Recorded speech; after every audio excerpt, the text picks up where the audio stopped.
Le but, donc, en parlant du cycle, et comment on a justement aussi construit ces 3 manuels de la collection, c'était vraiment de guider, d'accompagner le plus possible les élèves en 5e pour aller de l'accompagnement vraiment vers l'autonomie, plus en 3e. Et si vous regardez la progression spiralaire du manuel, notamment la progression grammaticale, vous verrez que dans l'année de 5e, que vous avez, j'espère, tous testé cette année, on est vraiment basé sur le présent. Et plus on va avancer, plus dans l'année de 4e, on va redémarrer sur le présent de l'indicatif, tout en découvrant au fur et à mesure de l'année des temps, certains plus poussés que d'autres, je pense notamment au subjonctif présent, et puis on va en introduire d'autres comme le passé simple, mais juste à la 3e personne du singulier du pluriel, qui vont être, eux, développés davantage en 3e. Voilà, on mettra là plus l'accent sur les temps du passé, en commençant quand même sereinement, en revoyant et en reconsolidant aussi les temps qui auront été vus précédemment. On a tenu compte aussi dans le manuel de 3e d'ailleurs du fait que les élèves qui vont arriver en 3e l'année prochaine sont un peu les lésés de la réforme, puisqu'ils auront eu 2h30 d'espagnol en 4e et pas en 5e. Donc on est bien conscient qu'ils n'auront pas un niveau 3e année.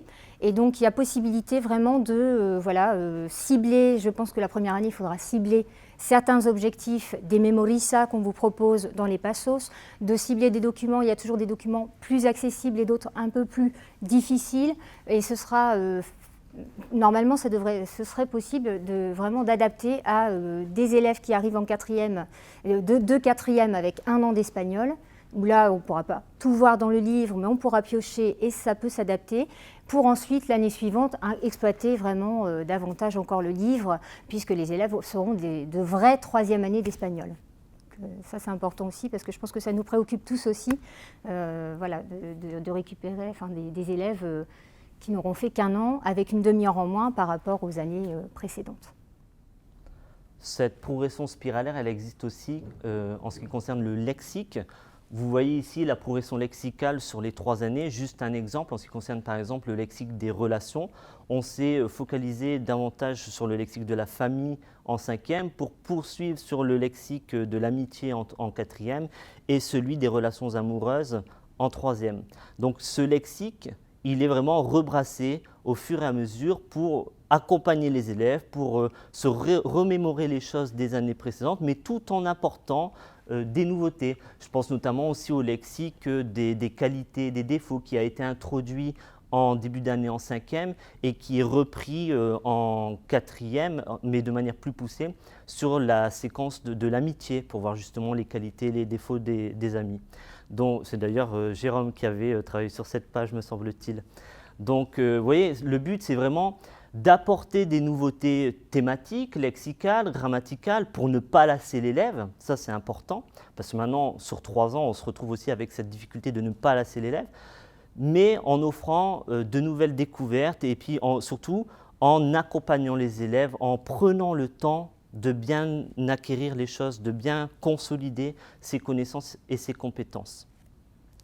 Alors justement, on a voulu débuter l'année de 4e de manière ludique avec El Juego del Repaso pour revoir un petit peu tout ce qui s'était fait en 5e et en présentant aussi la mascotte du livre de 4e. L'an dernier en 5e, on avait un quetzal, cette année c'est un lama et Isabelle pourra nous montrer son lynx ibérique ensuite en 3e. Donc on a voulu ancrer ce jeu. La culture est omniprésente dans la Mime Encanta et on a voulu aussi qu'elle soit présente dans le ludique. Donc là, on a voulu ancrer la mascotte dans, on va dire, son environnement, étant donné que des lamas, on en trouve surtout au Pérou, en créant ce parcours à travers le Pérou, mais pour rebrasser vraiment la plupart des acquis lexicaux et certains aspects grammaticaux de l'année de 5e. Tels que le lexique de la présentation, de la salutation, les chiffres, les jours et les mois, et aussi les chiffres, comme j'ai dit, pour permettre aussi de revoir la date en début d'année, le lexique du matériel scolaire, la nationalité, donc tout le lexique qui va nous permettre de redémarrer l'année en douceur et de retrouver aussi tout ce qu'on avait appris dans l'année de 5e. Et il y a aussi en début de manuel, les pages Michuletas. Ici, vous avez celle du manuel de 4e où justement l'élève peut retrouver les phrases pour communiquer en cours d'espagnol, pour demander aussi, pour créer de l'interaction entre les élèves, pour demander aux élèves justement s'ils ont besoin d'aide, etc. Un petit encas aussi sur la date pour bien ancrer ça. On sait aussi que les élèves ont beaucoup de mal à bien dire la date en espagnol. Sur le matériel scolaire, sur communiquer en cours d'espagnol aussi, les gestes, les petites phrases à savoir au jour le jour. Toutes ces phrases-là, ce serait inefficace de demander à l'élève de les savoir par cœur en début d'année. De toute façon, il en serait incapable. Le but, c'est vraiment de lui donner cette fiche pour qu'en toute autonomie, il aille vers cette feuille à tout moment de l'année, même si elle est en début de l'année, en début du manuel, pour pouvoir justement réutiliser ces phrases à longueur d'année. Le but là, vraiment, c'est d'accompagner. Là aussi, on est dans l'AP.